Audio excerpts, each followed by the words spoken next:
In an era where games like Omega Labyrinth and Monster Monpiece took the Western gaming audience by storm, Yuuna in the Haunted Hot Springs Steam Dungeon was released on PS4 in 2018. However, the game wouldn't receive an English release until just recently, now titled Yuuna in the Haunted Hot Springs The Thrilling Steamy Maze Kiwami. While the release is almost identical to the original, it does come with some DLC items and some very subtle changes to the steamy scenes. However, this PC port comes off very lazy with the available options for this modern release. 準備する。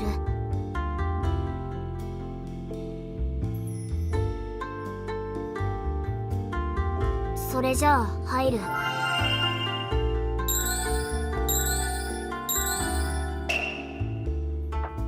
Yuuna in the Haunted Hot Springs, The Thrilling Steamy Maze Kiwami, opens with the discovery of a mysterious miniature garden that just sucked Kogarashi into it, prompting the female cast to jump into action and try to save him. The opening hours are mainly about Yuuna finding the other girls and regrouping at the Uragami Inn to discuss their next steps. The stakes are raised when Yuuna discovers a droplet stone who assists the group in finding Kogarashi, but also requires their aid in clearing out the dungeons to bring the peace to the realm.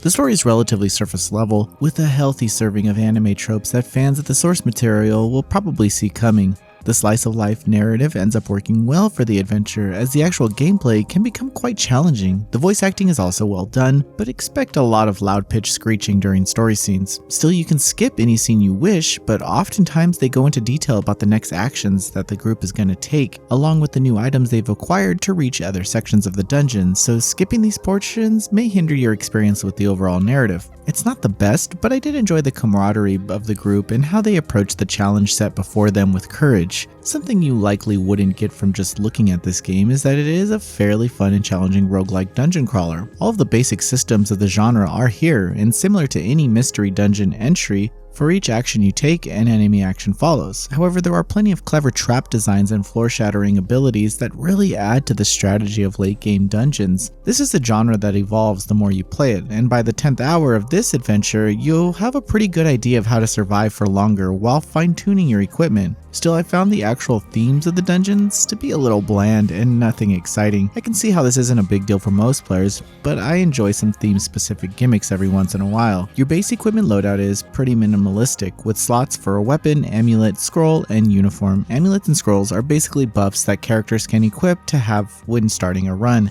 These improves over time and can be synthesized further to find new effects and ways to improve your survivability. Weapons get a little out of hand with crazy equipable items such as pans or Christmas trees. While exploring a dungeon, you can bring a partner, who I suggest you equip a long-range weapon to so they can follow up attacks easier when fighting. As for uniforms, well, they offer cosmetic changes and various defenses. I like that they changed the look of each of the characters and each featured a unique costume break animation, which is essentially just the devs slowly erasing the clothes. There's also an underwear costume though, so if you really want an eyeful at all times, just equip that. One interesting feature within the dungeon crawling portion is how you can manage items. Normally, you're forced to throw away or leave behind items, but here, you can buy and find baskets that have extra space to store items and expand your inventory, making it so you aren't always forced to make tough decisions. Further, if you die, you have a chance to regain your lost equipment by reaching where you died on your next try. Alternatively, there are extra dungeons that get unlocked through side missions as well as post-game dungeons, and items for those who just can't get enough of this game. Based on the core game loop of the genre, bosses and enemies here do have a tendency to get repetitive in this particular game as they are reused a few times. While trying to survive, your saving grace will be the enchantment synthesis, which is the only way to create more powerful weapons. This is typically the system that breaks most of these games' challenges, and given that you have access to powerful weapons from the very beginning due to the DLC inclusion, it's possible you can cheese your way through the main game and finally fill the challenge in the added dungeons, or just pretend those items aren't there and try to play the game normally.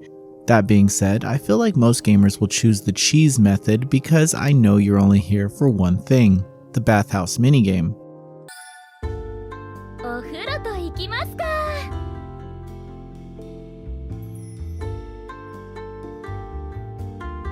これでよしっと。 Yes, the Renaissance Hot Springs is a key feature to unlock base upgrades to characters and unlock new abilities. The game itself is a bit more involved than other touching minigames, but you're pretty much trying to shoo away spirits and cleanse the girls. As far as censorship goes, I've compared the Steam version against the others, and I will say I only slightly see less fog in the new release when compared to the PS4 version. But I'm also not completely sure. Outside of that, the experience is pretty much the same, which is kind of a downside considering it's been over 5 years since the original release, so new assets could have been added to give this game a chance. You know, the other fun feature in this is that you can also use the bathwater from the girls to further improve your equipment. Listen, don't knock it till you try it. The biggest downside to the PC release specifically is the limited options available to players. There's really nothing here, and the game will launch in the smallest browser possible. However, the option to change it is only found when you're playing and not on the main menu. Further, controller support is not supported. However, I still used the controller, but the key prompts only show the keyboard options. There's also a gallery feature where players can replay the Hot Springs minigames and rewatch cutscenes or view CGs, which is a pretty nice feature considering the player base. There's also fun side episodes that go further into each of the characters' backstories and shows them interacting more with each other, but those are totally optional. Yuuna in the Haunted Hot Springs, the thrilling Steamy maze Kiwami is a decent dungeon crawler that offers some unique systems, but ends up falling into repetition due to a lack of system evolution. The experience is mainly surface level for the genre, with only a few key story missions that stood out to me, but that said, the post-game content is dense and requires a high understanding of the game to enjoy completely. And let's not forget to mention, the Hot Spring minigame is fun, but like the other features, you'll likely be skipping them after completing each stage. This entire experience offers a cute dungeon crawler that might have been released too close to Shiren the Wanderer, the mystery dungeon of Serpentcoil Island, at least to have a fighting chance, but only time will tell. Noisy Pixel is giving Yuuna and the Haunted Hot Springs the thrilling Steamy maze Kiwami a 6 out of 10. Thanks for watching. This video is brought to you by our supporters on Patreon. Noisy Pixel is run by a group of gamers providing independent gaming coverage through news, reviews, previews, and more. Check out our Patreon to help support our continued growth and subscribe to keep up with all our future content.